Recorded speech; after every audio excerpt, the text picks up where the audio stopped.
The first signing that I did for Here There Be Dragons was in New York. And I wanted to show some loyalty to my roots. So I asked for it to be at a comic book store, Jim Hanley's Universe, across the street from the Empire State Building.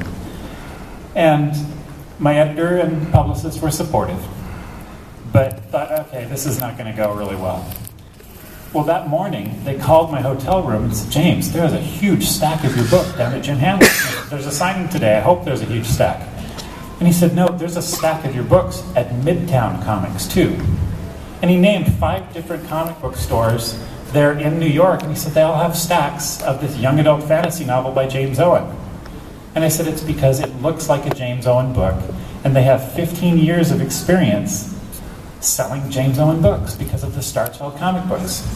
So we show up at the signing, and the first guy in line, oh, here we go. First guy in line has this stack of books, a pile of books.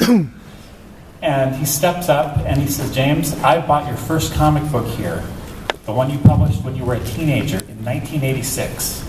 That's what it looks like.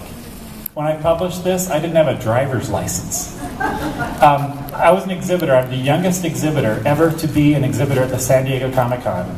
And my business partner and I had to hire my aunt to drive us because we didn't have driver's licenses. This guy bought this in 1986 at Jim Hanley's Universe, and he said, I bought your first issue of Star Child here. I bought all the issues of Star Child here. I bought the hardcover collections and the paperbacks.